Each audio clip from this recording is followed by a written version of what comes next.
lot of you are scared about AI. My role here, as I see it today, is to bring the future into the present, to give you a sense for two sides of this. My primary care physician, I've known for decades now, said to me a few months ago, he said, "So Tom, what about AI? What's going to happen? Is it good or is it bad?" And I said, you know what? It's both.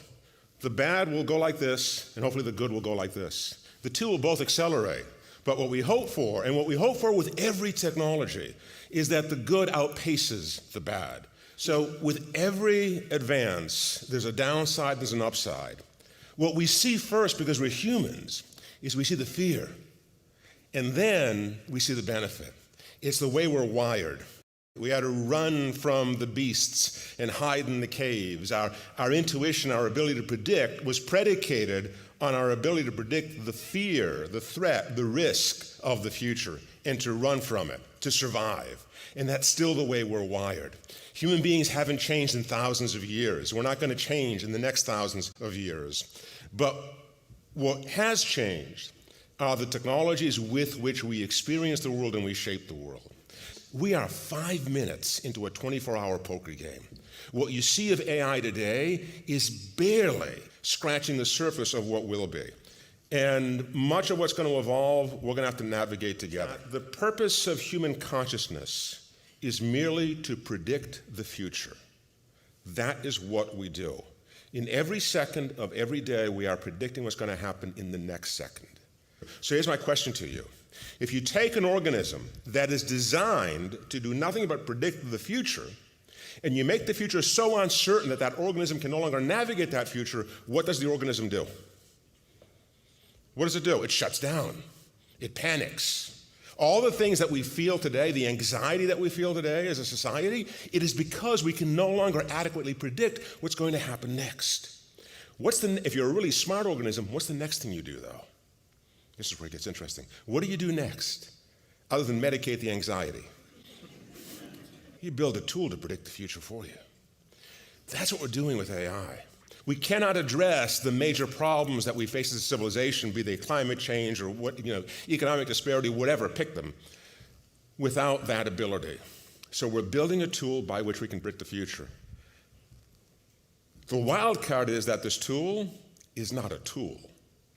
It is a species that will make its own decisions, that will have agency, and that will co-inhabit this planet and the other planet that we inhabit collaboratively with us. That is the era that we're heading into. Up until now, every single technology we have built has been a tool.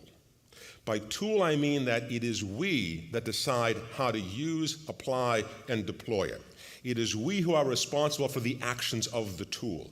It is we as humans that make the decisions and have the agency. What we've seen in AI over the past 5 years pretty much, which is where most of us have come up to speed on AI, has been exactly an extension of that. It is still just a tool. That is the 5 minutes of the 24-hour poker game. You want to see what the next few hours will look like? It's called Agentic AI. Agentic AI is AI that has agency, that makes decisions, that runs applications, that has full authority, initially within a scope of authority that we will provide it with, but ultimately that will train itself, build itself, and evolve itself, and make decisions by itself.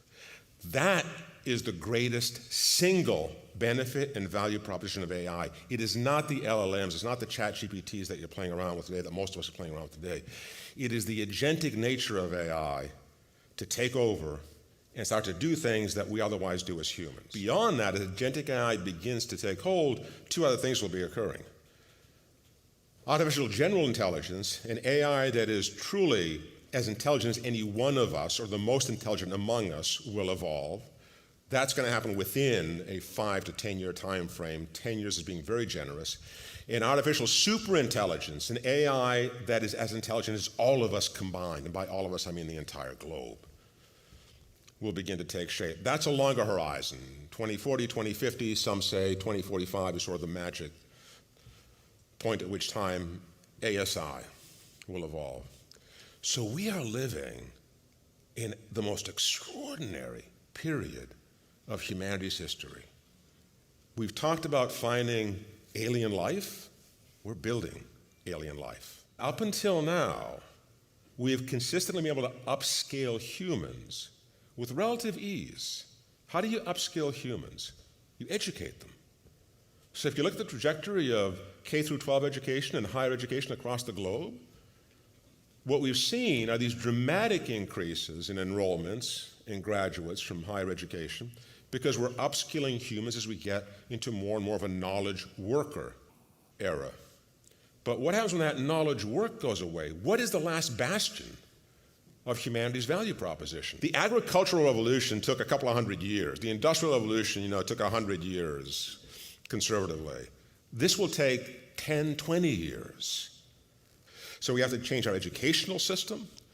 We have to seriously consider how we're going to create new value as human beings. The thing I always am amazed by, whether I'm mentoring a small business or working with a Fortune 500 or looking at the general trajectory of all the companies that have come and gone in the 40 years that I've been doing what I do, it is our complete and utter lack of ability to appreciate how we can create new value.